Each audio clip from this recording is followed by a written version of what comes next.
19h30 pile, c'est l'heure du journal des fake news. Et ça, c'est pas une fake news. Bonsoir Jean-Bernard Schmitt.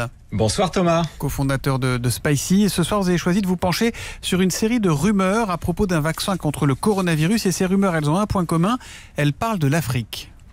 En effet, beaucoup de publications sur les réseaux qui révèlent, comme c'est souvent le cas, énormément d'angoisse ou de fantasmes. Alors, la dernière rumeur en date, c'est une vidéo tournée au Sénégal, tout près de Dakar. On y voit une foule qui s'agite devant une maison et écoutez ce que dit le commentaire. Scandale, grand scandale au Sénégal parce qu'il y a un gars qui est rentré dans une maison pour faire vacciner des enfants pour le problème de coronavirus, Covid-19.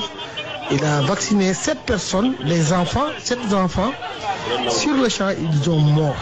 Alors c'est un vrai sonore, mais qui dit absolument n'importe quoi, on est d'accord? N'importe quoi, on est bien d'accord, n'importe quoi. Les observateurs de France 24 l'ont très bien démonté, évidemment. Aucun vaccin inoculé et aucun enfant mort. C'est une rumeur locale, en fait, qui s'est propagée à la faveur des réseaux sociaux dans toute l'Afrique de l'Ouest et en France. Alors, autre post hyper relayé, une alerte, cette fois, concernant un vaccin lancé par le désormais célébrissime professeur Raoult de Marseille, et ça donne ça. Urgent. Didier Raoult appelle les Africains à ne pas prendre le vaccin de Bill Gates pour lutter contre le coronavirus. Ce vaccin contient du poison. Alors ce message a été partagé des dizaines de milliers de fois sur Facebook. Évidemment, le professeur Raoult a démenti, il n'a jamais prononcé ces paroles. Mais attendez, que vient faire Bill Gates là-dedans? Alors ça, Thomas, c'est une constante complotiste.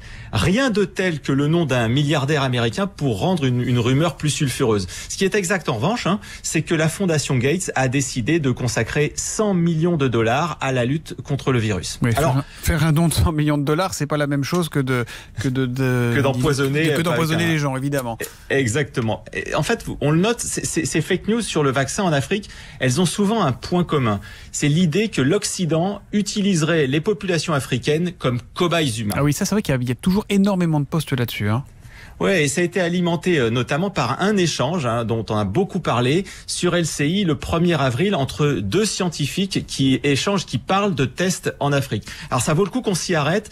Écoutez ce que dit le premier médecin. Est-ce qu'on ne devrait pas faire cette étude en Afrique où il n'y a pas de masque, pas de traitement, pas de réanimation ?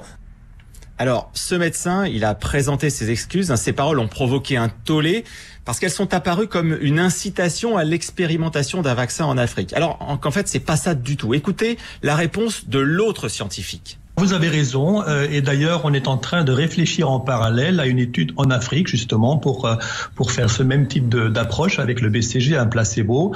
Oui, donc là on parle de BCG. Et oui, vous le savez, on en parle assez souvent. Parmi les pistes pour lutter contre le coronavirus, il y a le vaccin contre la tuberculose, le fameux BCG. Il y a des études qui sont lancées en Europe là-dessus. Et ce que dit ce scientifique, c'est il faut faire la même chose tout de suite en Afrique pour ne pas laisser la population sur le bord de la route. Mais le problème, et vous le constatez, c'est que les phrases tronquées ont circulé en nombre. Et une fois que la machine est lancée sur un sujet qui est hautement sensible comme celui-ci, c'est extrêmement difficile de revenir en arrière. Donc, il faut bien se rappeler une chose, il n'y a pas encore de vaccin contre le Covid-19. Il commence à peine à y avoir des essais, mais aux États-Unis ou en Chine. Merci beaucoup pour ce décryptage quotidien signé Jean-Bernard Schmitt de spicy.com pour retrouver toutes les informations et tous les documentaires et les reportages que vous mettez d'ailleurs en accès gratuit ces temps-ci.